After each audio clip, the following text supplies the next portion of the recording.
right, we are back. This is Creativity is the Cure. I'm your host, Malcolm Moore, and today I have one of the coolest musicians on the planet, my friend Will Lee. How are you doing, Will? Oh, man, I'm great. Nice of you to say those words, even though I don't feel that way about myself, but thank you. I'm glad somebody does. Thank you. I'm good. I'm in Palmdale, California, out in the high desert. Where are you speaking to us from today? I'm in my house in France. I was lucky enough to marry the love of my life, who was from France. Ooh. And it gives me a connection to this country that I wouldn't have had otherwise. And I'm just in love with it. And I get a lot of work done from here. So I go back and forth, the States, France, have studios in both places. How is the espresso out there in France? I'm a big connoisseur. Well, you're asking a guy who's just in heaven since Nespresso came out with those little capsules. I just had some Napoli, yes. I like them so much.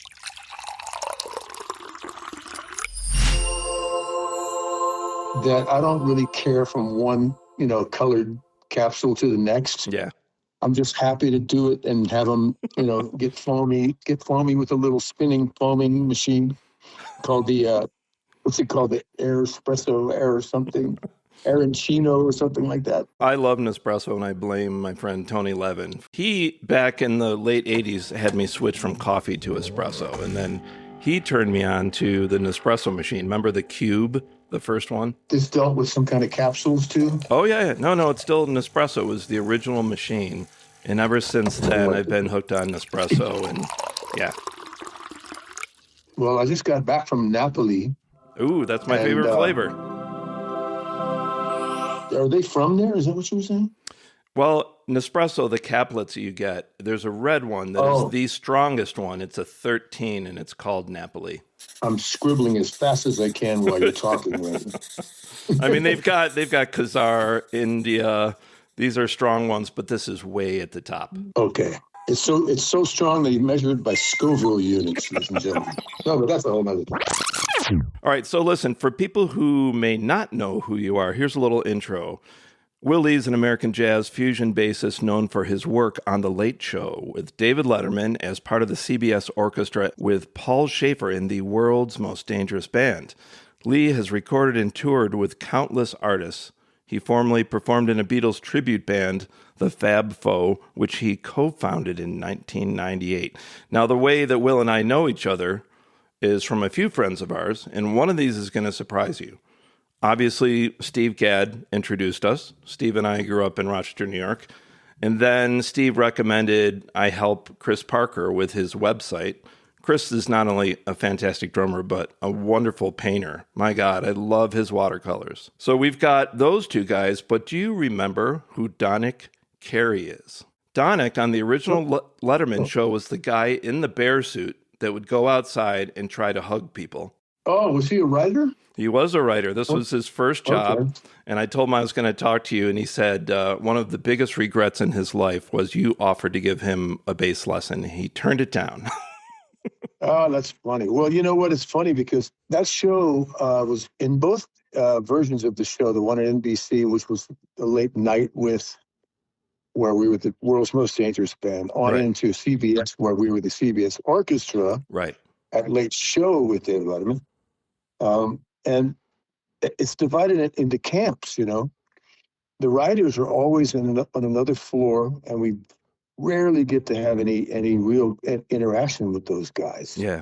I had kind of been a fly on the wall passing through while they were having these writers' meetings, man. Yeah. And I actually did a little writing myself with with the head writer at the time, which was Merrill Marco, way back in the early days. And she was writing with the world's most dangerous band because we were writing an original song to be made into a video, and it was a song called "Dress Cool." Yeah, I remember how dispensable and disposable our ideas were. Just when you thought you'd have a monster idea, you couldn't wait your turn to say it, and then she would just go, "Nah," and I would go, "Whoa, that really hurt!" Like. So what I imagine is those writers' meetings where there's like 11 or 12 people, mostly Harvard guys, and a couple of chicks, and maybe a crony of somebody who ended up in the writing staff, sitting around at a meeting where maybe even Dave himself is there. Yeah. And tossing around things, and how much stuff got put into the garbage can. Yeah. Like treasures, like classic stuff that somebody just didn't feel right about at the time. It was probably a monster idea. Yeah. I mean, the brains in that writing department, and this guy, no exception, the bear suit guy. Yeah, so Will Lee is a North Star for happy, fun, good dudes in the world. We had a wonderful time at Letterman. We would go and rehearse our comedy, and then the band would come in and start rehearsing and setting up and get ready for whoever the guest star was, and then rehearse with them. But Will was always the nicest guy. And by the way, Anton Fig, Paul Shaffer, Felicia, Tom Bones Malone. This was the world's most dangerous band, by the way, was the nicest band in the world. Every single one of those guys. And I think it comes, top down from Paul. Paul is one of the just most straightforward, funniest, loving entertainers in the business. So he picked well. And that band was incredible. So Will is the bass player. He is I'm a bass player. Bass players are the actual captain of the ship. No band gets anywhere if you don't have a good bass player. Yeah. And Will Lee is probably one of the best, most underrated, utility bass players across all genres that music has ever seen. If you look at his credits and the things he's played on is incredible. The amount of stuff that they would have to cover and play, just their set list on one show would be everything from Midnight Oil to Parliament Funkadelic. And then they would have a guest in that might be Madonna or Elvis Costello or, Fiona Apple. And he would just go with the flow with a big smile on his face and make it happen. So anyway, love Will Lee, huge fan. My only real story, I can't really think of a gotcha or a funny mishap or anything. These guys were hardworking and came in and did their job every day. But I will remember we always joked. We had a lot of sort of office chat every day. Hey, how's it going? What's going on? Yeah. Oh, you guys are playing over here, doing that kind of thing. Talk about bands, etc. But I played bass in college. I had a bass. I played as much as I could, when we weren't working. And I mentioned it to Will, and we talked about the bass I have, a 67 Telecaster, this beautiful bass, and how it was made for Stax.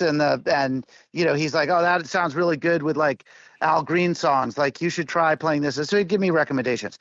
Anyway, at one point he's like, hey, if you ever want bass lessons, I'd be happy to, give you some bass lessons. I was like, holy shit, this is the opportunity of a lifetime. One of the best bassists in the world will share his info.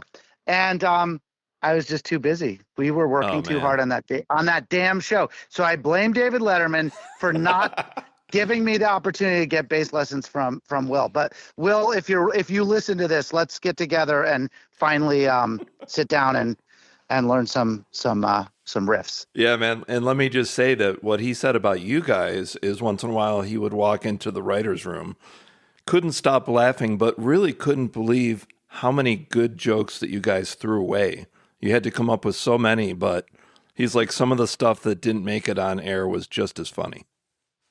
Yeah. It was a process. I think that show is we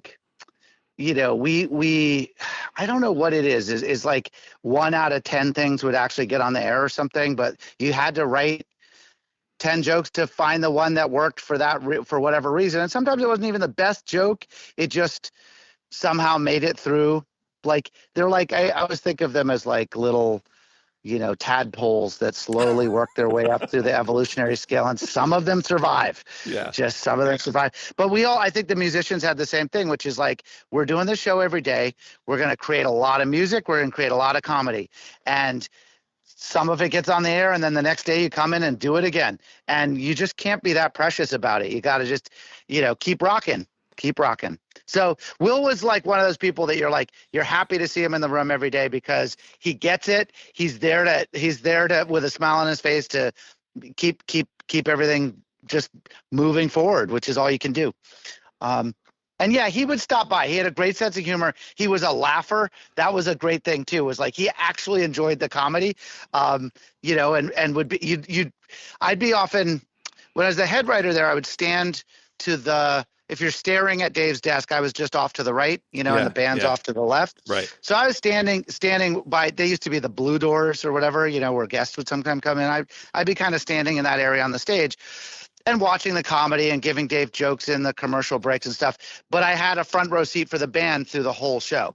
And Will was actually watching all the comedy and laughing at the jokes along with us. He was happy to be there. Yeah. He was like, I get a front row for the comedy. So it was a mutual appreciation, love fest going on there between music and comedy all the time. Wow. Donna Carey, thank you so much for the memories. Of course. Anytime, Malcolm. Always here. On speed dial, like the bat phone. I knew the squirrel suit guy pretty well, and I also knew the frumpy clown guy very well too, and of course Chris Elliott. Oh man, like love Chris, the man that lived under the stairs, Marlon Brando. I mean, he boom, yeah, and on. Jay Leno with the prosthetic. Jaw and stuff. Oh, my God. Can I just say, because I'm 56, so I started watching the show when I was 13 in 1983. I was so excited. I would wait till my parents went to bed and stay up because at the beginning, when you guys were underground, it was insane. You had those things like, will it float? You would throw stuff in the water. See if it floated. You would throw watermelons off the top of the buildings. You guys had songs for everything. It was absolutely insane. And then you had guests like Crispin Glover and Andy Kaufman that did weird stuff that pushed the boundaries. There is nothing like it. And beyond that, when I was in high school, I was so excited about Steve Jordan's drumming that I would wait up at night. My drum teacher, Roland Wilcox, would too, and he would write the parts out. So I'd be learning everything Steve did the night before, and then he turned me on to the Steve Kahn album, Eyewitness. And I remember learning like Guy Lafleur, like everybody knows Steve from drumming with John Mayer and now the Rolling Stones. But man, back in the day with you guys, I never knew what was going to happen. I remember Steve's cymbals were so high up in the air. I tried that at home and I was like, what? How does he do that? Like, remember the color sound, the different color cymbals he had? Red ones and stuff, yeah. Yeah, man, so many great inspiring shows. I know, man. Steve is amazing to play with, and he makes everybody sound good. He's a very serious man, Steve. It's funny about that. That sort of economy of motion thing you're talking about with the drum setup. Yeah, and the cymbals being, probably unnecessarily, but very, very entertainingly high. Yeah. It's the opposite of GAD. Yes.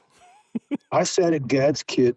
I run this band for this great organization called God's Love We Deliver. We do a really great concert every year called Love Rocks. I love it. Yeah.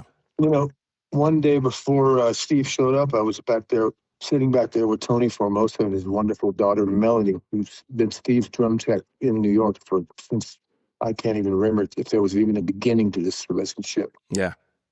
Since forever. And so I said, hey, man, is it okay if I sit at Steve's kid? I just want to see what it feels like to be Steve for a minute. Sure, go ahead. And I sat down, and it was like putting on your favorite baseball glove that had just gotten a fresh treatment of needs put oil.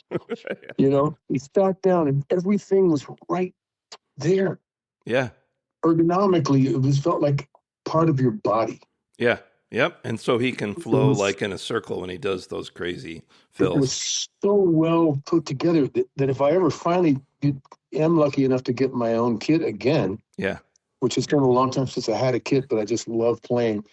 When and if I can get one, I'm going to fly Steve Gadd to wherever that kid is and ask if he would kindly set it up for me. And like a Japanese roadie, I'm going to take notes, measurements, photos, Like, I'm going to use the metric system. I'm going to go nuts. But I won't want to move it from wherever he feels comfortable with it, because I know it's going to be right. Yeah, and have him tune it too, because it's so funny when I hear like him playing with you on Steve Kahn's album Blue Lines. He had that like fatback 70s, everything was dead, sounded like it had duct tape on it. But now when you're playing with Simon Oslander, they're beautiful, big, open like jazz tones, like they're almost tuned to specific notes. Have you noticed the difference in his tuning over the years? Yeah, but I don't know style-wise, if this was a product of, and I've heard hilarious interviews with Rick Marotta about this, where the New York studio kits were so messed up, they were so played out and so dead. Really? That it could have been before Steve got all fancy pants with his, bringing his exact specs into the studio with his, I need my 14-inch this and my 12-inch that. His writer, yes. It's got to be oak or, birch or whatever. Whatever his specs are now, we weren't that picky for a while. Yeah. You'd walk into a room and you'd play whatever the room's kit was, I didn't know that. And so, he didn't have his kit dragged around New York City? They were deader than shit, man. New York studio drums, they were, I love the sound of that. I love a dead, dry drum sound. Yeah, it was perfect back then, especially. I still would want to have that and, add space to it later if I'm recording. Yeah. I'd love to have that dry thing. The feeling like when you're in a club. Yeah. And everybody's standing next to each other. And it's really intimate. And the groove is just, it's like a unified feeling. Yeah, and there's something about when you and Steve play. I know everybody likes to see musicians play fancy stuff, and that's really cool. But there's something about when you guys play together, and it's so simple, but the groove is so tight that everybody in the club just starts clapping and going, like a black hole. You bring everybody together, and to me, that blows me away than the coolest licks you could ever play. Well, you can't get that with everybody you play with. You can get it to an extent, but Steve is the ultimate. I think I might have told him this before. It doesn't matter if you're playing a series of 30-second notes or the next note that you're going to land with him is going to be 3 bars later, like a tied whole note on the bass drum for 3 bars. Yeah. When he finally lands on the next beat, it's exactly where you're hoping it's going to be.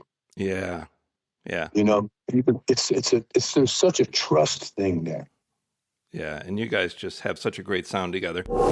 So before I get deep into your career, I would like to go way back in time when Will was just a little boy. Would that be okay to do some time travel with you? I don't know. It might be painful, but let's try. I would like to know, what was your first creative memory? I think it was when I finished my first building of a rat fink model. Okay. You might need to explain that. And I burned it up. No, actually, creatively. Rat Fink was I don't know if you know this whole series, Ed Big Daddy Roth. He's famous for painting on bikes and cars. Beautiful, crazy, like monsters driving cars and stuff. Anyway, I used to build those things as a kid and I still love it. So I don't know if I was really inspired enough to care that much about this, even though music was happening in the house a lot. I wasn't consciously internalizing it, but I was absolutely subconsciously internalizing what feels good in music. Right. And I was getting, inadvertently, I was getting these lessons in all this stuff without knowing it by my parents playing these records, these Miles records especially. Yeah. And they were doing it. They were playing it all the time, and they were also physically performing at parties and stuff for their friends. My dad was a bebop piano player. My mom sang a la Sarah Vaughan kind of jazz. Really great. Wow. Wonderful, smooth, beautiful sounding singing that she had. But I didn't feel like it had anything to do with me creating anything. Yeah. So it took a while for any of that information to have any real use for me until the moment that the Beatles finally showed up. Right. especially after the performance on the Ed Sullivan Show. Yeah. And that's a story that's told by so many people that you and I know. You know, it's the same old thing. But there was a thing going on. I had a drum kit for years already. My dad had given me a real kit made up of. It was mostly, I think it was mostly a Leedy kit. Yeah. Yeah. And there was a WFL snare drum, no hi-hat yet, but it sat in my room, and I didn't really know what to do with it until they showed the close-ups of Ringo and the Beatles playing. And then you just thought, okay, well, if you hit this thing this way, girls are going to scream. And I love the concept of that. I want to get into this right now. So as soon as the whole broadcast was finished, I went right to my kit. Yeah. And dusted them off and said, "This is it, man. I get it now. I get everything now." Yeah. And you know, the jazz part of it, the listening to jazz without even knowing I was listening to jazz, made you be able to know what a good groove is supposed to feel like. Right. It gave you that, and it also gave you what good interplay and ensemble playing is about. You couldn't maybe expound upon it, but you, in your body, you knew.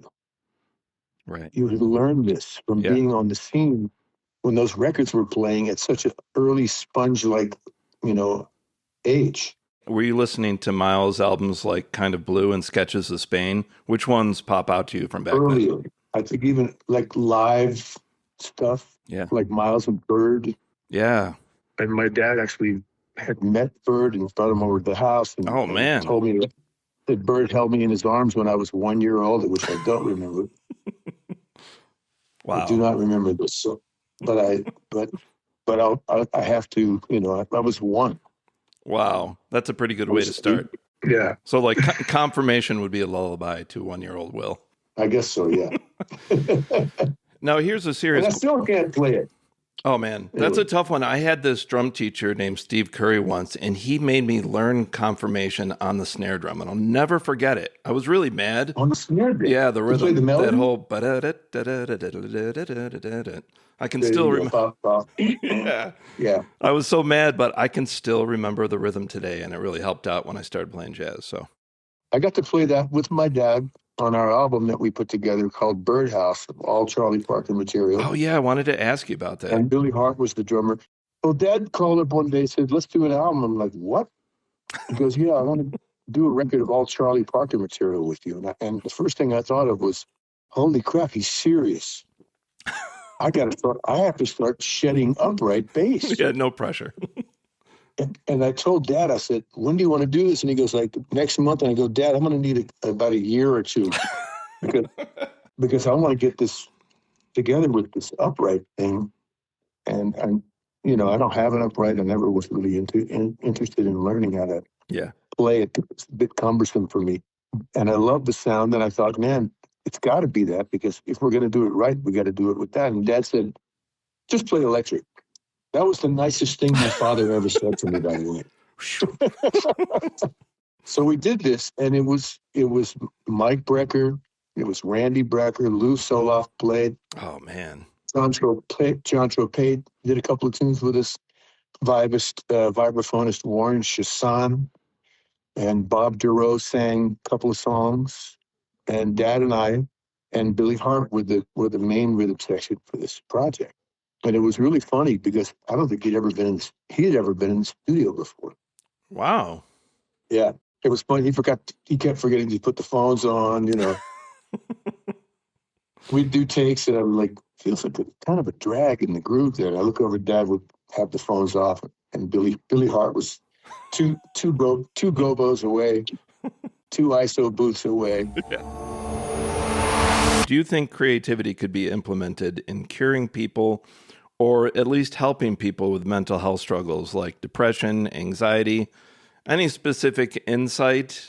I don't think there's any way that it couldn't be beneficial. Yeah. First of all, at the very least of it, it's going to take your mind off your problems, off your troubles. Yeah. Because you're going to be involved in a project.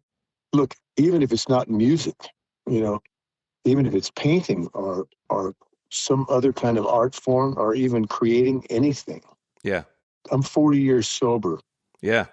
And I was in rehab in 1985.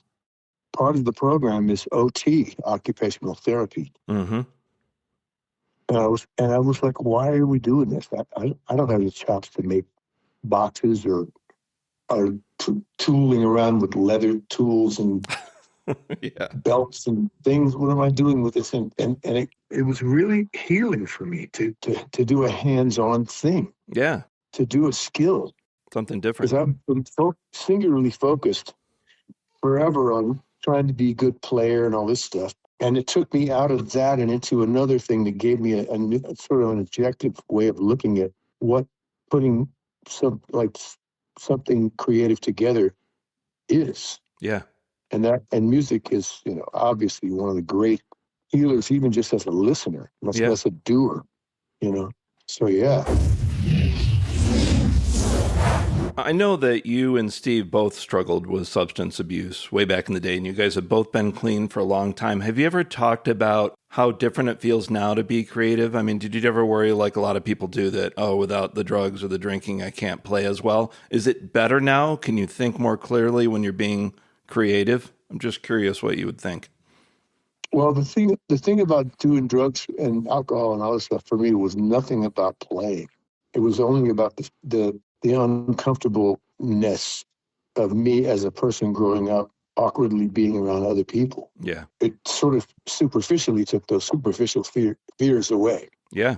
Until it got out of control, of course. Right. And then at that point, it started messing with the music in a way that was just not good. In fact, if you're really, really high and you're playing in front of a bunch of people that are staring at you, you take way less chances.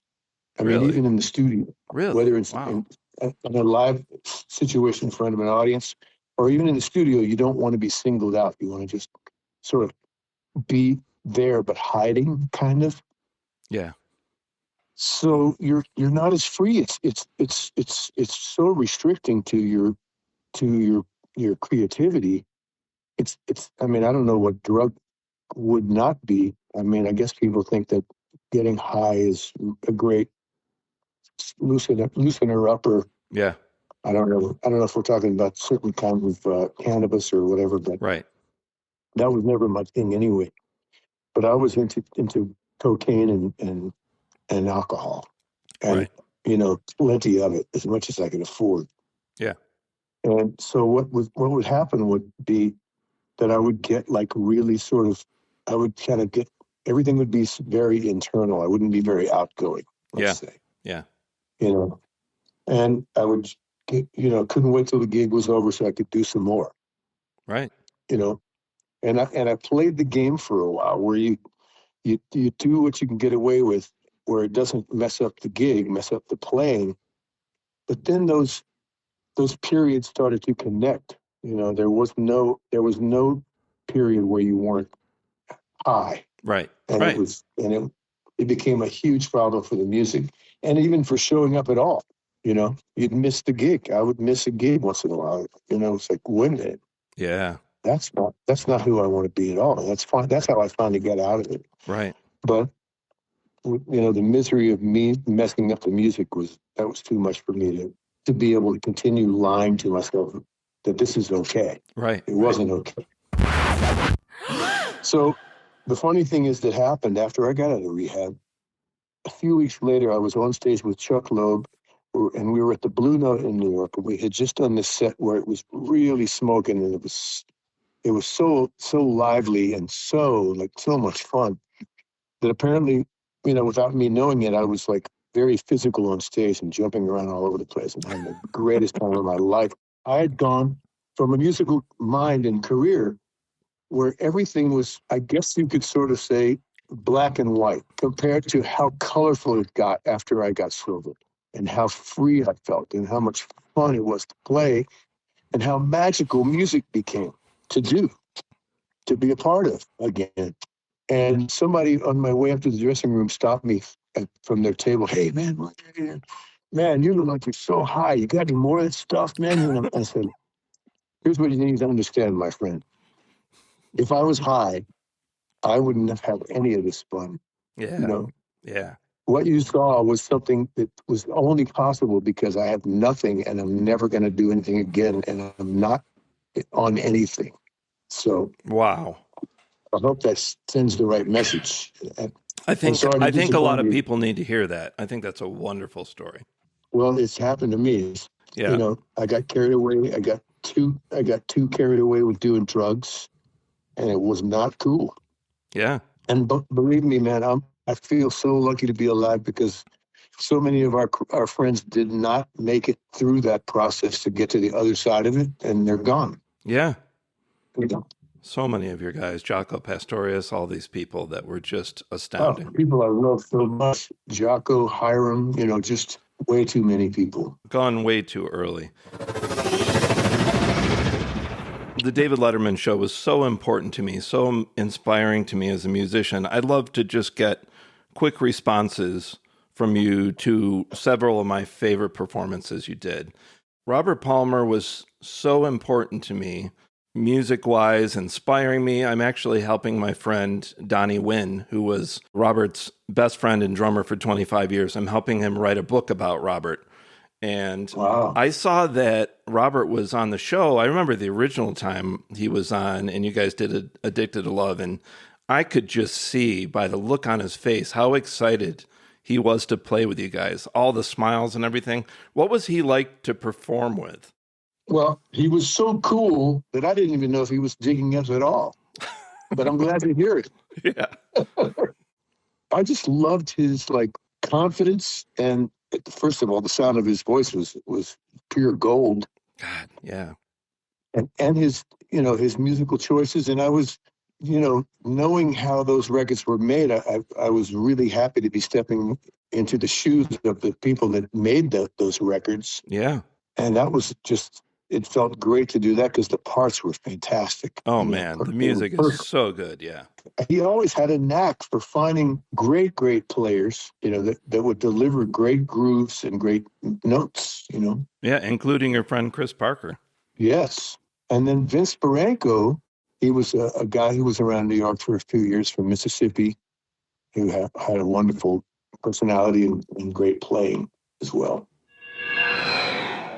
I've got to ask you about when Steve Winwood came in. What were you playing? Mm-hmm. Is that like a guitar, or you're doing synth bass? That was wild. Oh yeah, well we were doing Higher Love, right? Which was a great production by Russ Titleman. That whole album was really fantastic, man, because that had High Life, Back in the High Life on it and stuff, right? Such a good album. Anton did such a great job doing John J.R. Robinson's drum part. He did an amazing job. And I was doing my best to replicate and honor that record, for Steve Winwood. Come on. We are such fans of that guy. Yeah. He's such a musician's musician on so many levels, as a singer, as a keyboard player, guitar player, writer.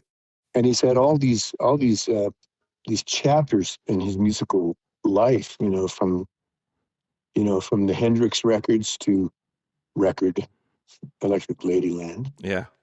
To to the Blind Faith stuff and the Spencer Davis stuff, for God's sakes, Crazy career, like Stevie Wonder, starting really early. And he keeps going, and he still sounds great, I think. Yeah. I haven't heard him in about a year, but last thing I heard was unbelievable. So do you remember what you were playing? I couldn't tell because the video is kind of grainy. What kind of synth bass were you playing? Well, I can't remember because the controller, I think, was just a controller. Yeah. And it was MIDI'd up. It was MIDI'd up to some, I don't know, maybe chord unit or something that I had and worked on the sound and tried to get it close. Yeah. You guys were really good at trying to capture the exact sound of the album. Well, you want to make the artist feel at home. You want to honor the countless hours went into doing what they arrived at, into the final product that they arrived at. Yeah. So, with the little time that we had, we had different artists every day. Yeah. So, it was funny how you had 5 days a week. You give 1,000% to something, and then you move right on along. Yeah. Keep moving. can't sit there dwelling on how great that was. You got to go on. Yeah. I got a phone call from Paul Shaffer about a year ago, and he said, I was just thinking about how cool that was when we were doing Freddie's Dead with Curtis Mayfield, and he came over and kind of mugged with you during the bass breakdown. And I said, we played with Curtis Mayfield? I love Curtis Mayfield. You just don't remember. And I had to go back and look. Yeah. And sure enough, there it was, man. And you just don't have time to sit there dwelling on something. You give your all. It's over. You can't be screwing around because tomorrow this other artist is going to come in and you got to kill that stuff. Yeah. I was digging through all my favorite ones. I forgot Freddie Hubbard was on there. And yeah. So I'm watching that, and then they pan over to do the guitar solo, and it's not Hiram Bullock. It's Steve Kahn. So I reached out to Steve last week, and he said, yeah, when Hiram wasn't doing well, you guys would often bring him in to cover for the guitar parts. Which was really great because not only is he a great player and a great guy, but he would bring charts. It's cool new stuff for us to play. It doesn't surprise me at all. He had a chart for he would bring in charts for like Wilson Pickett tunes we didn't know and stuff, and it was like, well, shit, man, let's play that. It's right there on the paper. Let's go. Yeah, Steve Kahn is a very sharp-minded individual. When I originally did Steve Gadd's website, I remember him calling me up with corrections. We had to go through every page. And if you look at his website, Steve Kahn's, it's meticulous about everything you guys did together. Man, I'm working on learning a bunch of Steely Dan tunes right now. Yeah. For an upcoming gig out in California on September 27th at the Bank of America Performing Arts Center. There's a band called Steely Dan, I think. And so that's the base, that's the sort of the core of what the band is made up of. But this gig is going to be like, I'm subbing for Freddie Washington. Yeah. He's been with Steely for the last, I don't know how many decades. Right. He's out with Boss Gag, so I was called to come do this thing. And now I'm looking at this book of Steely Dan stuff, and man, I want to get it right. Yeah. And the charts that are out there are almost, there are a few, but there are a lot of holes in this story, the story of bass transcriptions. And sort of the ones that are out there are not exactly on the money, but I went and looked, I did a search for one of the tunes, and sure enough, I did a Google search for the song title, and so Steve Kahn's name comes up as having a transcription of one of these tunes. I can't remember which one it was. And it was really invaluable because I went over to his page, and sure enough, he had meticulously scribbled out the exact right chords of one of these tunes. And it was probably something from Gaucho, or I can't remember. But man, it was a lifesaver. I haven't even told him this yet. I haven't even said thanks yet. But he's the real deal. Totally, man. I'm such a big Stevie Wonder fan. He was on the show a lot with you guys, but the one that really had me laughing out loud the other day is when he was sitting next to Dave and trying to stump you guys. He would just say, remember this song, and he'd maybe give you a couple lines, and you guys nailed it with every song. Do you remember that night? Thanks to Paul Shaffer, who knows everything.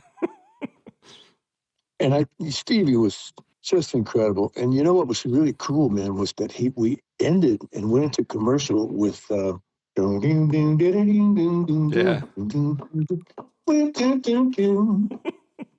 luckily for me, I learned how to read bass from a Carol Kay book. Ooh, okay. And she had a transcription of I Was Made to Love Her. Yeah. So lucky for me, I knew the part. Like I had really studied it a long time ago. So I was ready for that one. That was really fortunate. That was so fun. You could see him cracking up because you guys just nailed everything. He seems to be a very mischievous guy, and he was having fun trying to stump you. I'll tell you what, I am informed enough to know that if we ever get him to do this thing that I do every year, we've done it 10 years in a row. We have huge stars, and we've been going after Stevie for a few years. Yeah. The Love Rocks fundraiser that we do in New York, that Gadd is a part of. Yep. Along with Sean Pelton on drums. Great duo, great two-drum combination. Yeah. If we ever get Stevie I've always been told that when he walks in, he starts playing giant steps to hear who knows, like the quality of the people around him. Yeah. So don't tell anybody, but I'm going to pass around charts to giant steps so the whole band nails it. So if he just decides, let me test these guys, and he starts playing it, he's going to hear a symphony of giant steps. You know, speaking of that, I couldn't find the clip, but I remember you guys did do giant steps one night on Letterman. Oh, who was with Branford Marsalis? That's right. Yeah, he is my favorite living saxophone player. Yes, I couldn't believe you guys were doing that. I don't know if we went into commercial doing it, if it was the feature, but it was fun. Yeah, I remember that night. Yeah, Branford's amazing. What is it like when you have someone like Sting come out to sing and he has you play bass instead? That really threw me off. I mean, you killed it, but I lost a lot of respect for him that night. You guys did Mad About You, and man, it just sounded beautiful. Oh man, I remember about the fretless for that. Ooh, yeah. Because I think he played one of those stick type uprights. Oh, right. On the record, and I was trying to cop the sound. Very slippery. So yeah, it was. Well, you know, I have such reverence for Sting. I mean, I can't even get into it because the whole interview would be about Sting. You know, up there, Nothing Like the Sun, and So Peter Gabriel, So, and just a very few other albums were like those desert island things that, you know, in my little miniature musical world, that it's a tiny corner of the universe. Yeah, those are really important to me. Me too. I'm glad you brought that up. Yeah, because that was when I was really, I don't know, I read this article once that said, whatever you're listening to when you were 17 stays with you. And those albums for me was close. Do you remember what you were listening to around 17 years old? Yes, Steve Miller. Ooh. Living in the USA. The Young Rascals. Yep. I was way into those guys. And of course the Beatles were always in heavy rotation in my little 8-track world. Yeah. But Zeppelin, of course, that first album. I remember the first record that I bought. I was a kid growing up in Huntsville, Texas, and there was not really a record store, but there was some little everything store where we got our groceries, I guess, and they had a couple of records in there, and one of them was "Oh Sukiyaki Oh," a song called "Sukiyaki." It was a weird hit, and I got really excited to find a recording of something that I'd heard on the radio. Yeah. So I bought it, and the other thing that I bought was I didn't know the record, but I played it over and over again because I now owned it and could. Was, I believe it was Desafinado by Stan Getz on a 45. Okay. And I think the flip side was the theme from Dr. Kildare, which is a TV show. Yeah, B-sides are the best. Yeah, they can be. So I'm a music teacher. I have been out here in California for about 13 years.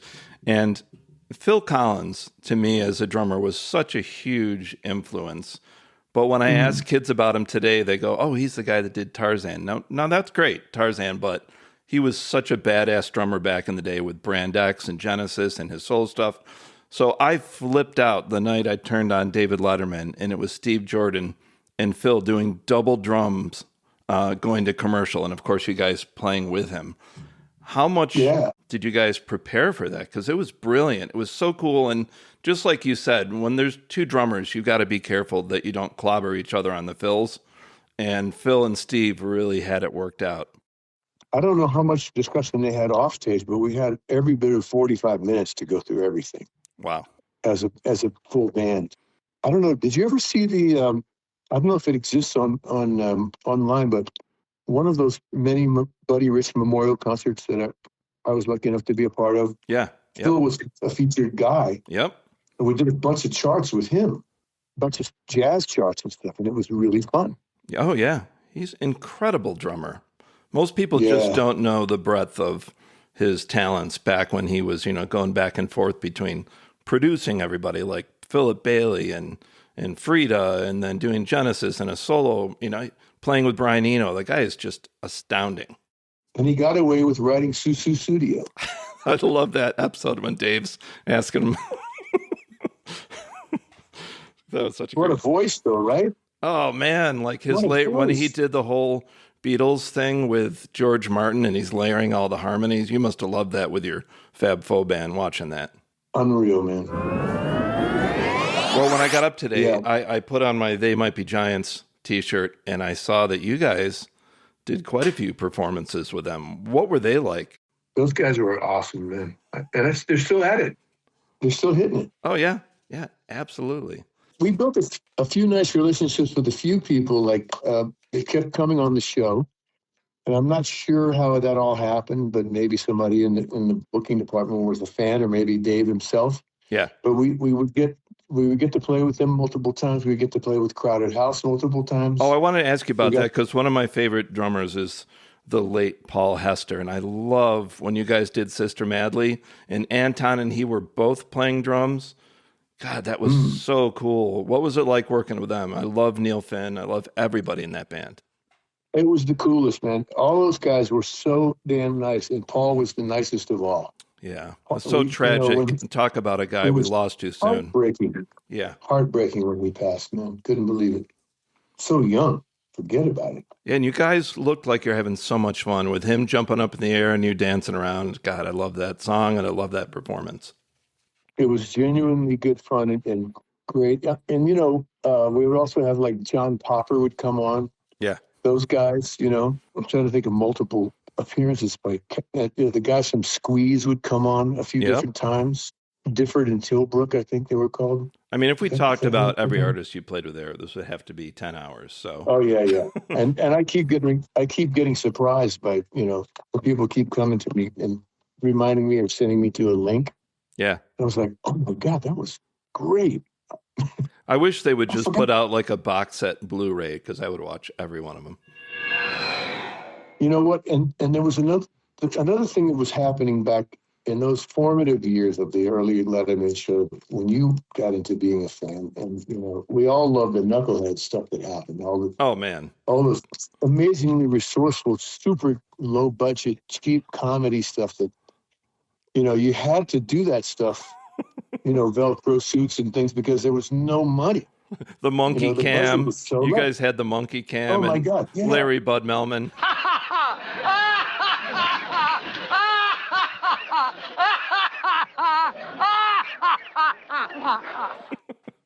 And like you said, the guy under the seats and, just like cats who were coming up with, they were so resourceful. Yeah. But yeah. And, lucky for us, we got to play with everybody, I think, because of that budget thing. I'm not sure exactly why, but... You've talked about it so many times, but when James Brown came on and you guys did the 2 songs and he had so much fun, he said, can we do one more? That you guys had not prepared. That's right. That was unbelievably exciting. Steve Jordan and I that night, I don't know if you heard this story, but we went over to his apartment and stayed up all night. He and I. We had a recording. I guess what we had done was we recorded the playback of the audio of the interview. Yeah. And played it back over and over again 1,000,000 times. The interview part. I mean, the music too, but the interview. We got so into the interview with Dave and Mr. Brown that we even at some point overdubbed ourselves singing harmonies to the interview. Okay, here's an example. And Steve and I still talk about this to this day. Dave said he was asking James about his musical interests, and he said, "What artists are you into these days?" And he goes, "Believe it or not, some of the people you might not know." And that became like almost a chorus. Some of the people you might not know. Some of the people you might not know. Stacking harmonies on this shit, man. And it was just like we could basically talk along to every spoken word of that interview. We heard it so many times. Well, that guy was just so musical. Yeah. It's almost like when he was on fire. Oh man, he was so excited to play with you guys. I think you caught him off guard how fun it was. Yeah, I could see him looking back, and I know that he was grooving his ass off listening to Hiram. Yeah. And listening to Steve, during the commercial breaks, and that's what got him excited about doing another song. Yeah. And it was something like this. Dave said, okay, James, is there anything else we'd like to do before we close? He goes, yeah, before we close, can we close with, I got the feeling? And that's when we went nuts. We couldn't believe he was asking to do that. Man, wow. And that's one of those quotables for us. Can we close with, I got the feeling? People you may not know. Yeah, some of the people you might not know. Tell me a little bit about Chris Parker. Almost every time I talk to Chris, who is also one of the funniest people I've ever met, he always says, I'll be in Japan with Will. I know you guys travel a lot in Japan. Who do you play with there? And what do you like about working with Chris? Well, the first time I got a chance to sit down and play with Chris, it was unbelievable for me. It was like a revelation. I couldn't believe his feel. His feel was a wheel. And I always tell him this because he had this round motion in his playing. Yes. That just felt like you got on a ride and you were just riding along. You know, you hopped up on this great hayride and you were off and running. And so we had an instant love affair when we first started playing together. And we've been, he's such an amazing diplomat. We've been, he's tolerated me for years and giving me some of my best material. The name of my corporation is The Sinning Saint. And he gave me that. I was wondering about that name. Yeah, that's him. He wrote a song called Sinning Saint. Yeah. For me to play a bass solo on. Yeah. One of his compositions in it, and the title just stuck, because who isn't a sinning saint, really, Anyway, it just hit home, and so we do this gig. We're playing in Woodstock with a guy named Howie Wyeth. Mm-hmm. He might have told you this in his story. Howie Wyeth is like a nephew of Andrew Wyeth, the painter. Right. Yeah. And he was a brilliant drummer and keyboard player. And he had a great feel for stride piano and stuff. And he was one of my first record dates in New York City was playing with on a single with Don Covey. Mm-hmm. And that guy, Howie Wyeth, was the drummer on this date. A song called Overtime Man. Cornell Dupree was on the session. It was just really amazing. Wow. So Chris and I, we've been in different bands together.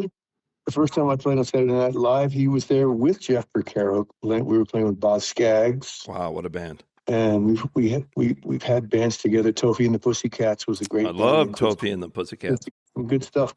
So Akiko is an artist who I've known since the mid to late '70s. I played on her second album. She came to New York, and if I'm not mistaken, the first side of her album was like the Little Feat rhythm section or something. Yeah. And the other side was New York Cats, and I think Murata was on the dates. Mm-hmm. Maybe Spinoza. Yeah. And I couldn't believe how cool she was when we first got together. And I've done a bunch of her albums with her ever since. Yeah. She's on my last album. We did a duet together. Chris is playing on it too. A remake of an old song called 1, 2, 3. A really cool special ballad arrangement of that song. And Chris and I, for like the last 16 or 17 years, have been going over to Japan with Akiko Yano as a trio. And I guess you could say we have built up quite a language between the three of us. And we have a real nice camaraderie and rapport and with the audience as well. And Akiko seems to like our shenanigans and will tolerate us coming over with her every year around August. And the audience expects it, and they've grown to expect some great stuff out of us, and we try to deliver the best we can. Yeah. And of course, Japan itself as a thing to do is one of those countries that it's one of those cultures that embraces the Western lifestyle and have such fascination with our tomfoolery, if you will. Yeah. That we are really super respected when we go over there, and in a way that makes you, for me, it makes me I can't wait to get on the plane to go every time. And I've been there at least 40 times. Yeah, I know. I feel like you guys are there all the time. Yeah, I go with a lot of different things. I've brought my own bands over there with Gad twice. We put together a band with Gad, Chuck Loeb, Giulio Cormasi, and Ali Rockberger. Mm-hmm. And we made a nice quintet of those guys. And went over there with that a couple of times. Did another couple of different, creations that I come up with. I have an idea for a band I want to do with Steve Jordan, Ricky Peterson, Hamish Stewart, maybe I don't know who else, but Ray Parker Jr.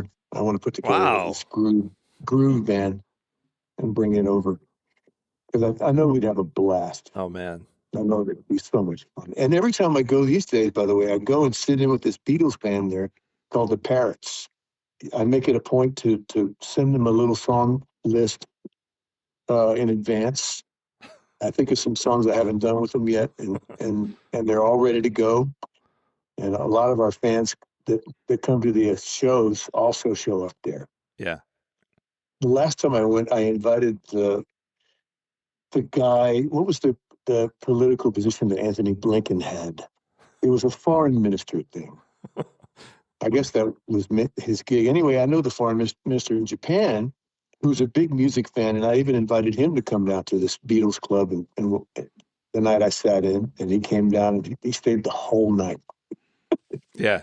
He was, and his other friends from the Japanese cabinet were there. Anyway, so I go, and Chris sits in too. I get Chris on a couple of tunes. So we have a blast doing that stuff. Only in Japan.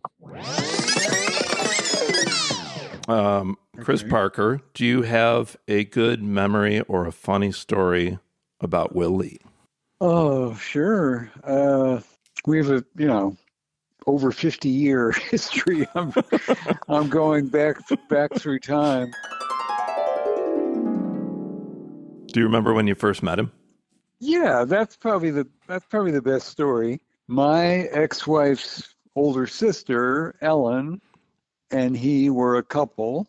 I had a gig booked already with a band called Sneaky Cookin', which was four gospel singers and a rhythm section. Oh, man.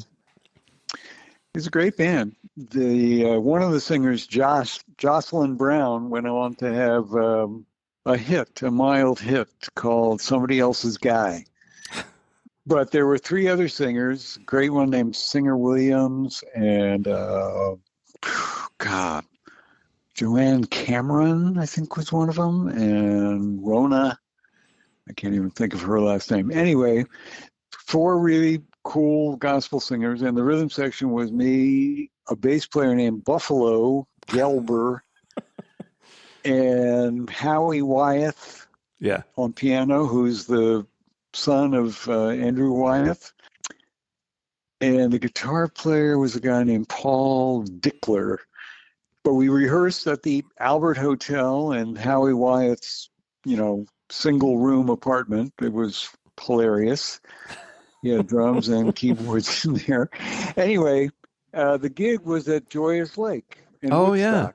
Yeah. I lived in Woodstock at the time, and I think it was the day before the gig, the bass player, this guy Buffalo Gelber, disappeared. Uh-oh. Literally disappeared. I mean, where is he? No one knew. He was completely MIA. No one knew how to get hold of him. He dematerialized. He dematerialized, like in Spinal Tap, like the drummer who vaporizes. He completely... And the thing about this guy, he's what Will and I have come to call a close talker. He's a person who, when he talks to you, gets way inside your personal space. He gets literally like 2 inches from your face to say what he's got. And I think it was a function of his glasses. He didn't see well. He had really, really thick, like Coke bottle glasses.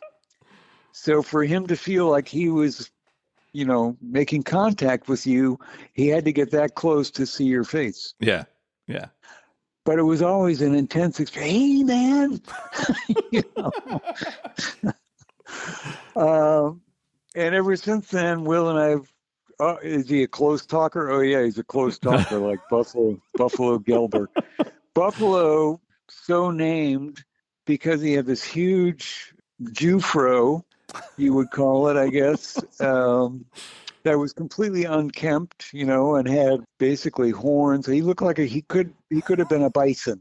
He could have been a bison. And, he's probably 6'4" or something, big guy, overpowering physique. Yeah. He was a good bass player. We rehearsed and rehearsed and rehearsed, and he was good. And so anyway, day before the gig, I was frantic.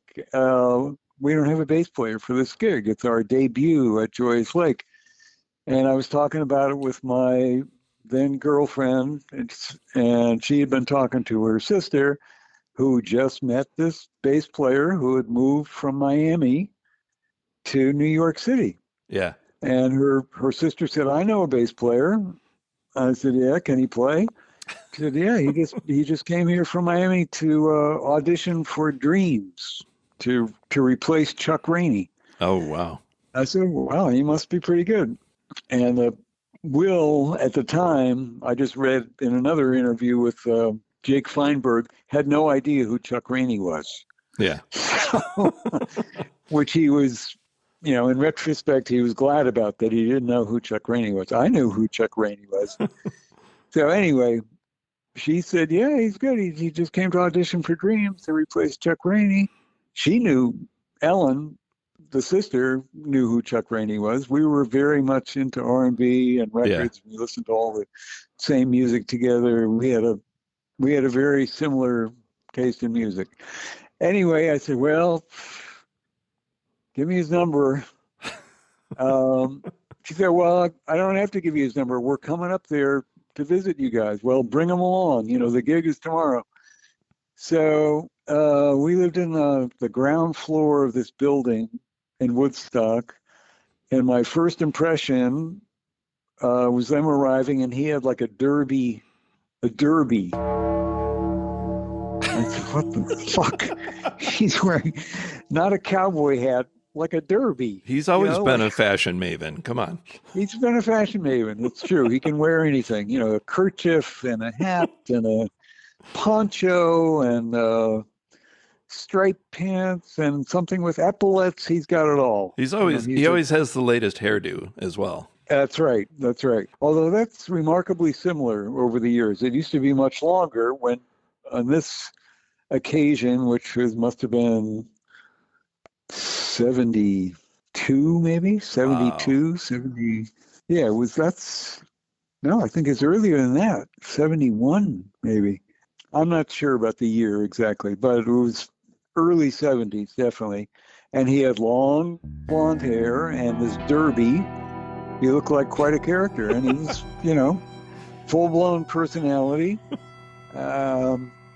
And he and Ellen, my girlfriend's sister, we were tight, and we hung out, and it was great. And we didn't even.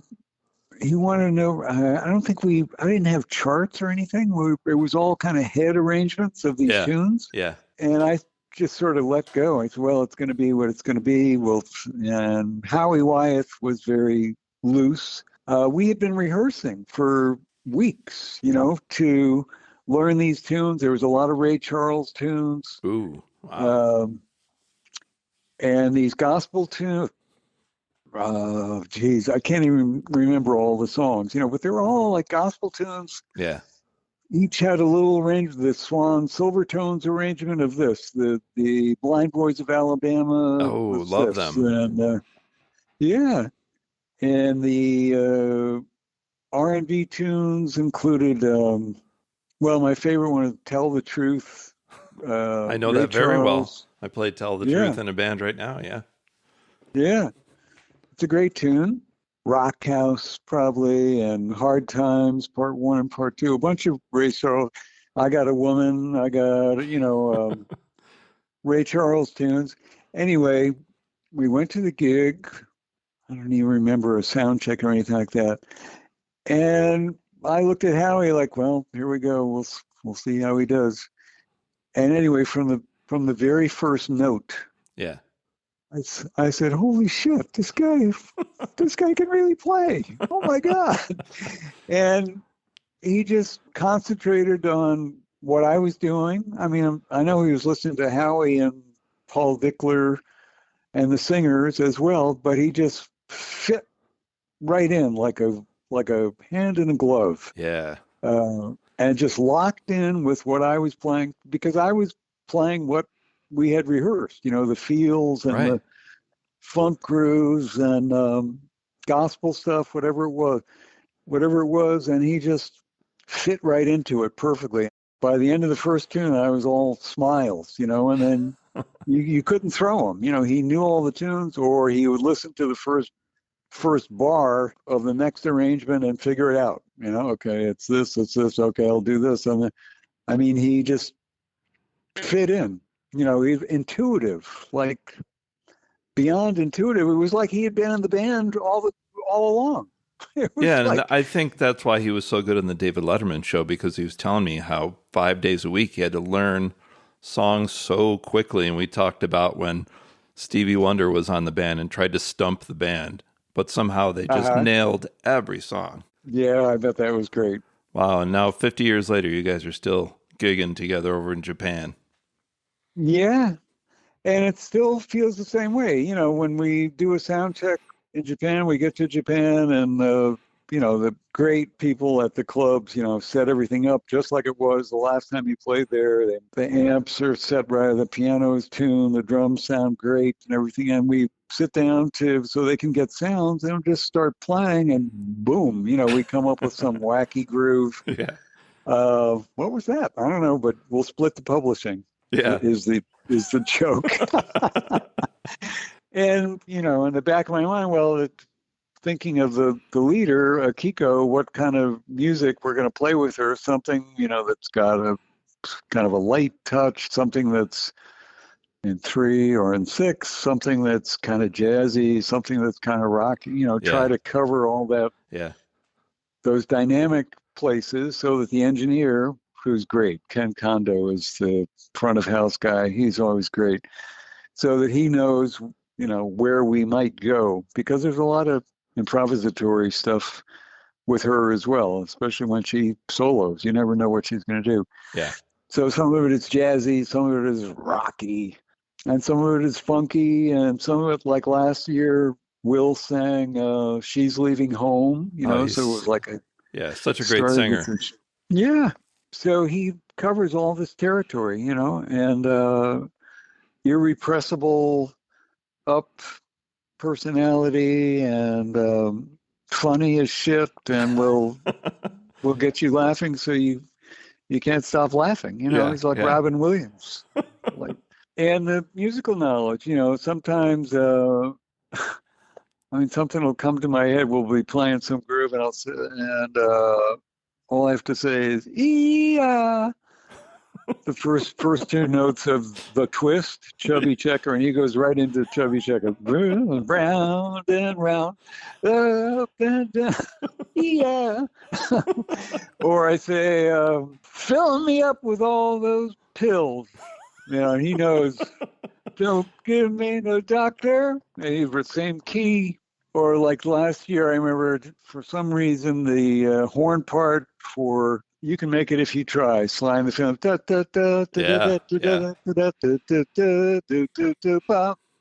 You can make it if you try.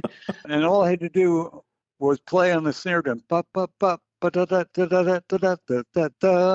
he came boom right on the downbeat of You Can Make It If You Try, and singing it too. You can make it if certain rhythmic cues or let's not forget cues he's a great drummer too.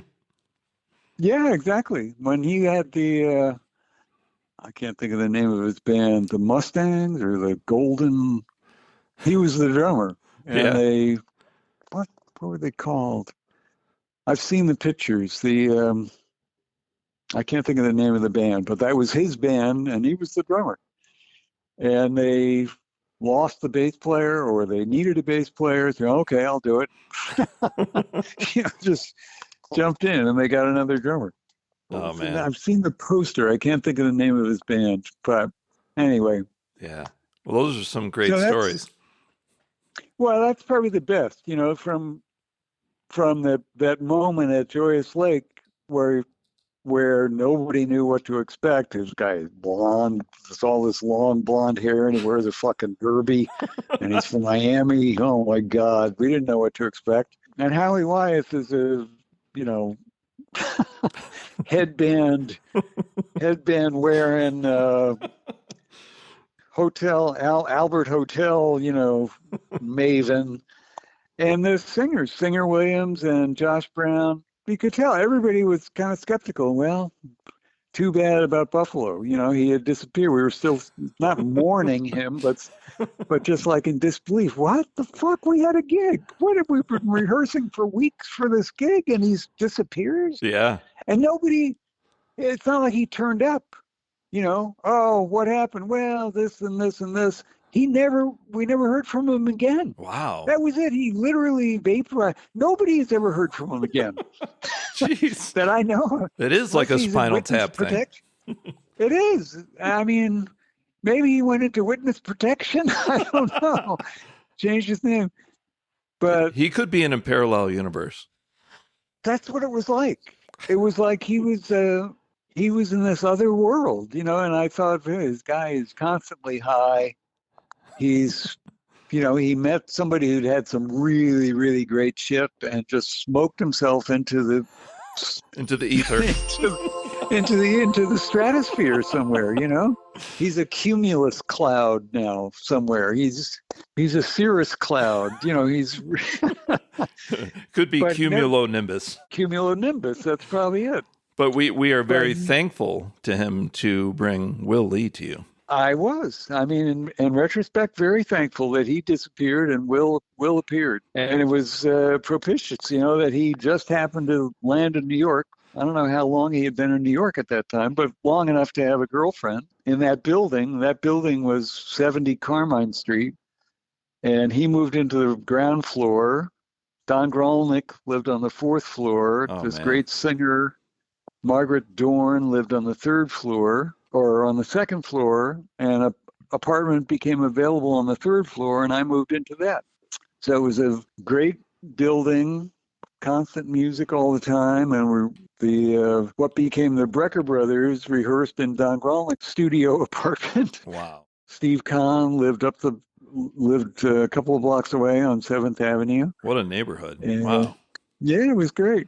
It was great. SOB's was around the corner. You go there and hear some Brazilian music. And the Village was the Village. I mean, Bleecker Street, pretty much unchanged. It's still Bitter End and Terra Blues and all those places. Yeah. But there was still Village Gate was still active. I think Cafe A Go-Go was already gone. But Village Gate was still active, what became Poisson Rouge. Yep.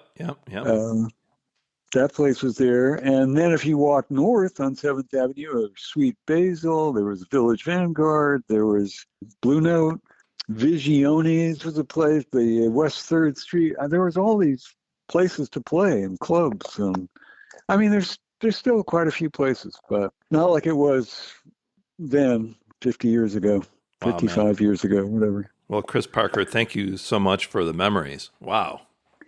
He was amazing. It was like an angel. It's like an angel landed in Woodstock, with a fucking derby on and this long blonde hair. But he just ate the music up. He just ate it up. He still does. Still does. Yeah. Still does. Here's what I always say about music. I say a couple of things. One is that, honestly, I really feel that people, you got AI, right? Yeah. And AI is a big threat to everybody and all that stuff. Right. As far as music is concerned, I've always said that I don't think people really care how you got to the music. They just want to be entertained. Yeah, Absolutely. So why not try to use AI as an instrument, right? Right. Use it to express what you were going to express with an instrument, or with your voice, right? With whatever writing tools you were going to use to try to get your own message across, and just see if it resonates with anybody else on this planet, And if it does, then mission accomplished, That's what is music for. Yeah. It's to me, it's a communication device between one person and the next. And Steve Gadd is such an amazing human being that I'm sorry to keep going back to Steve, but it reminds me of something that he said in one of our most out of it moments. In a moment that he doesn't remember saying it at all. But when he did say it, it hit me like a ton of bricks and stopped me in my tracks, because it was at a time when we were all doing studio work, and I was trying to be the best, and I was trying to work on everything about my sound and be hip to all the music that was happening in the day, and every music that had ever happened before today. And I wanted to be up on everything and have my pencil sharpened and my strings new and my battery and my preamp good and everything. I want to be the best guy. Steve said, people are more important than music. Yeah. People are more important than music. I just sat back and I just said, wait, let me hang with that for a second. What did you say? He said, people are more important than music. And doesn't that tell you a lot about that guy, first of all? Yeah. I can't say enough about Steve Gadd. Obviously, he's a phenomenal drummer, but one of the kindest humans on the planet. And I've never said this publicly, but my wife and I have 2 sons. We almost lost our older son because he had an overdose. And Steve helped me through it. He was calling me every day, walking me through how to help someone struggling with drugs. And you're right, people are more important than music. He's such a kind human, so soft-spoken. And yes, he's great at telling jokes, but I'll just never forget what he did to help our family. And then on the funny side, I hope everybody's seen the video of him juggling salt. Me too. It's unreal. It's unreal. Hey, man, so right when you think about what that is, what is music? Who cares if there's no people to enjoy it, and it's nothing. Yeah, What's the big deal? Totally. And the other thing I always say is, and this is, not even related to your question, but I believe it, and I think that if you're going to play, make sure you're loving having a good time doing it. Do it for yourself, because if you do it well, if you do it in a way that you're enjoying it, it's possible for somebody else to enjoy it. Don't get all hung up in how complicated it is. Right. Or just enjoy the beauty of the way it feels. And because that's so important, because especially as a studio person, as a person who goes on to recording, there's no reason, there's no good reason anywhere in all the list of possible reasons why you should be nervous about it. If you think you're going to be nervous about it, just simplify what you're doing. Yeah.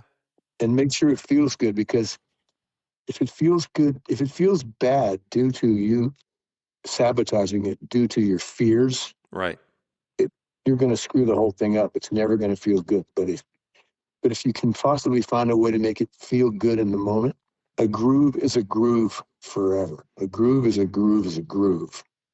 If it feels good now, it's going to feel good on every playback, every decade, and every reiteration of it forever and ever. And that translates. That translates to the audience. Yeah. Yeah, you really have to make sure you're having a good time doing it. If you're not, don't do music. Yeah, why bother? Rick Marotta. Hey, Rick. Hey. When and how did you meet Will Lee? I met Will when he first came to New York. I believe was with the Brecker Brothers. And it was like a round robin of drummers in the Brecker Brothers. It was me, Steve Gadd, I know, was playing. I think Chris Parker played. Wow. I can't remember who else. But Will, I think, came up from Florida or Texas. where the hell did Will come from? Did he come up from Florida? Florida, yeah, Florida. That's right. And he was just a kid, this really, really blonde, white blonde kid, really long hair, and he was really great player. He was very young, and he was great. And that's why I think that's where I met Will, was when we worked with the Brecker Brothers, starting with the Brecker Brothers. And that band was, as you know, that was a great band. Astounding. And that's what, early 70s? Yes, it was the early 70s. And it was Don Grolnick, and Randy and Michael Brecker, and David Sanborn, and Barry Rogers was the trombone player who was kind of the only sane person in the band who kept everything together. We thought. Yeah. We thought he was the only sane person, but I don't know how true that was. And Will, and I'm trying to remember who played guitar. It might have been Steve Kahn. And it was great. It was great. And that's why I think I first met Will. I think. But then we did a lot of sessions together. We did a lot of recording sessions together, and we did a lot of live playing together. But one of the things about Will that I love, as a matter of fact, a few years ago, he came to my house on Martha's Vineyard. We did a Japanese album, and the artist, I wish I could remember the artist's name, came to the house and set up. I have a studio here, and he set up his recording system down. And Will came with Sandrine, his beautiful and great wife, Sandrine. Right. And they stayed here for like a week, and we had a great time. And what I realized about Will is he's a workaholic, and he's so good, and he really cares. Yeah. There isn't a project that he'll do that he doesn't give 110%. Yeah. And just to give you an idea, we would work on some stuff on this Japanese album, and I would think it was really good. And, I thought, wow, this sounds really good. And Will would go, yeah, that's good. I think we could do it. Let's do it a few more times. And I'm not one to do that, but it was always worth doing. He's just not, it doesn't matter what the project is. There is no project too big or too small. He can handle it all. Can you think of a special live gig that you did with him that was memorable or that you really enjoyed? Well, the ones that I remember that we really had a great time was when we would do the Groove All-Stars gigs. Oh, and yeah. He would come, and sometimes he would sing a lot, and he would also play bass. Yeah. And he would switch off with Neil Steubenhaus. Oh, but man. He was really great, and he was always there. Yeah. Always, there was no, like I said, nothing too big or too small for him. He could handle it all. All right. Well, Rick Marotta, thanks so much for sharing the memories. I really appreciate it. Sure. Oh, it's my pleasure. I can't speak highly enough for Will Lee. He's one of the greats. I miss him. I wish I get to work with him more often. If I was spending more time in New York, I would try to work much more with him. But unfortunately, I'm in and out of town so much, it's difficult. Hello? Hey, Steve. How you doing? I'm good. How about you? Good. Good to hear your voice. When and how did you meet Will Lee? Well, I first met Will in the Dreams band. Oh, cool. In the 70s. Yeah. But, I remember recommending him to do vocals on a jingle. Yeah. And it really, in that area, I think it really helped his career. He started singing as well as playing on jingles. Yeah. But once I met him, I never forgot him because he was such a great musician. Yeah. And then as years went on, because I met him right after we both got to the city in the early 70s. Right. He came up from Florida to play with the Dreams band. Right. Michael and Randy. And I got out of the Army. Oh, wow. And early. And then, so, yeah, that was in the early 70s. But, after a while, after we both got established and started doing recording, we ended up doing a lot of recordings together. Right. You know, and so we'd spend a lot of days together in the studio. Yeah. And then at one point, you know, we were working so much together. Will would come back to my place. He'd stay at my place on 30th Street, and we had a pile of cassettes on the floor, unlabeled, yeah, of things we had done. We would get producers or engineers to make us cassettes of some of the tracks that we had been working on before they completed them with vocals and stuff. And we would stay up all night listening to stuff, listening to tracks, listening to records that we, you know, our favorite players. Yeah. And at one point, we discovered that we could record along with I don't know how we did this, but we discovered we could record by singing into headphones, into little and you know, but that was just a result of just how much time we've spent together. Yeah. And whenever we hang out now, it's like we pick up where we left off. I mean, Will hasn't changed. You know, Will is Will. So yeah, you know, I love him, and he's a great guy. And how's it going doing the Simon Oslender thing? I love the band you guys have. Oh yeah, that's a fun band. Yeah, those guys are they're good musicians and very respectful, and it's a lot of fun. It's a lot of fun playing with that band. Awesome. I'm so happy to see you guys still playing together after all these years. It's been like, it's 50 years. We have a ball. Yeah. Yeah, it's been, and it's always been musically joyous.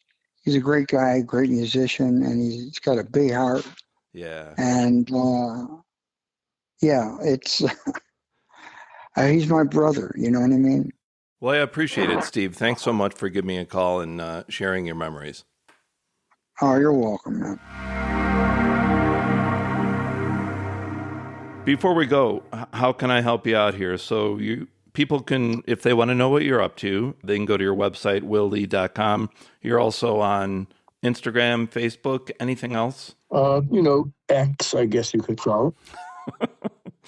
I still need to spend some time getting into TikTok more because I haven't really gone down that road much. Yeah, I think that would be great. What about your wife's website? You want to give that a plug? Beautiful photography. You're SandrineLee.com. She has a great book out called Nudescapes. Her pen name is Nusom, Nusom. Yeah.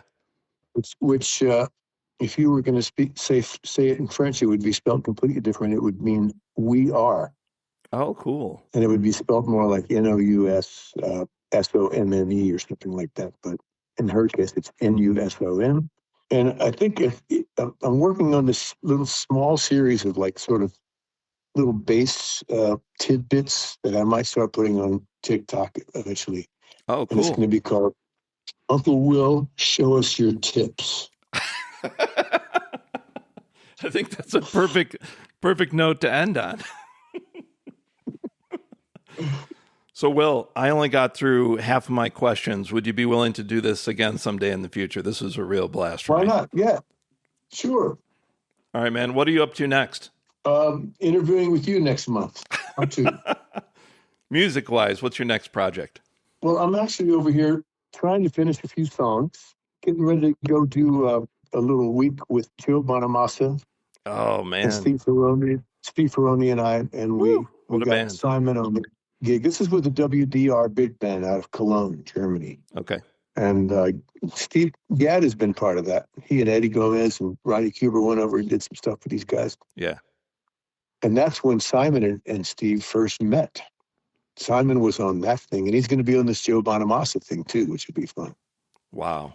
It's been a true pleasure. Thank you so much for this, Will. I appreciate it, man. It's great to meet you finally. Yeah. Face to face. I've been digging your work for a long time. Thank you, sir. And I hope you're playing in LA soon so I can come have some espresso with you. All right, September 27th at the Bank of America Performing Arts Center it's called the Musicians of Steely Dan. Man, I'll be there. It's Keith Carlock. It's me. Oh, wow. It's Denny Diaz. It's going to be Skunk Baxter. Yaron Gershovsky is the keyboard player. I don't know if you know him from Manhattan Transfer. He's been their MD for all these years. Good God, what a band. It's going to be crazy. I can't wait. Wow. All right, man. Yeah. Great to talk to you. Take care. Thank you.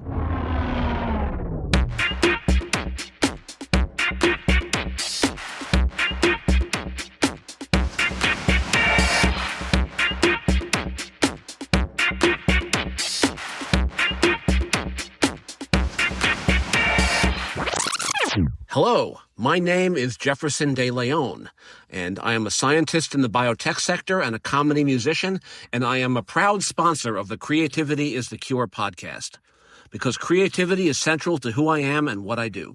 Check out my creations on my website, jeffersondeleone.com.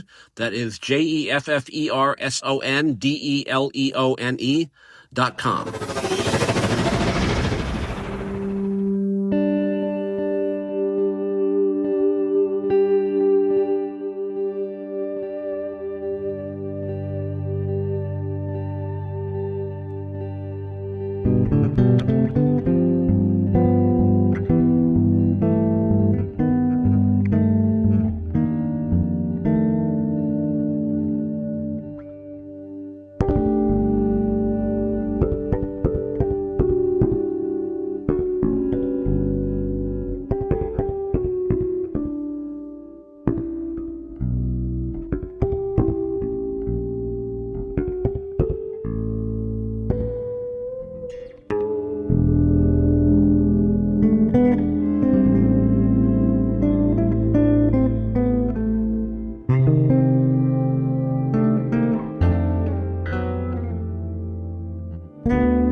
So Will and I are friends. We're playing a lot together. We're doing dates and all that stuff. We get a call to go on the road with Barry Manilow. Whoa. It's Barry Manilow's first tour. It's just a quartet, me and Will, and a pianist named John Stroll and a guitarist named John Barenko. And we shared rooms. So Will and I are in the same room hanging out. And it was the era of Walkmans. Everybody had a Walkman, a recording Walkman. And I don't know what year that would have been. Anyway, it was also the time of the movie Deliverance. Oh, no. With Eric Weisberg and Charlie Brown, you know, made famous doing the dueling banjos, So Will and I thought it would be great to make a tape called Dueling Assholes. and every time, there's only one bathroom in the room, so every time either one of us went into the bathroom, we took the Walkman with us and recorded the flatulent portion of our time in the bathroom. So at the end of the tour, we had I don't know how long the tape was, probably 10 minutes or something, but all these different parts from different, the hotel was near a Wendy's and a Jack. Oh no! I mean, we were eating garbage. So we ended up with that tape. Dueling Assholes, unfortunately, doesn't exist anymore. The other thing, this was in, I'm pretty sure that was in Memphis. The other thing that happened in Memphis was we went to Stax recording studio with this rhythm section, and we were, all gaga about Stax Records. Of course. And there was nobody in there, and we talked the manager into letting us make I think we recorded 2 tunes or 3 tunes maybe. I can't remember the titles. Will probably would remember the titles, but it was awesome. That was the highlight of the tour. I mean, Barry Manilow was great. Yeah. And we had a lot of fun.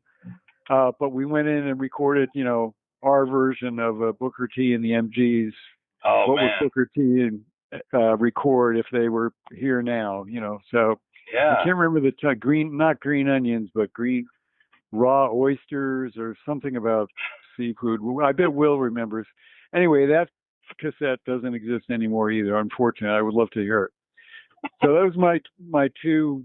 I don't know if you want to. The tape itself is funnier than the telling of the story. No, I think it's great. Come on, it's got to exist out there somewhere.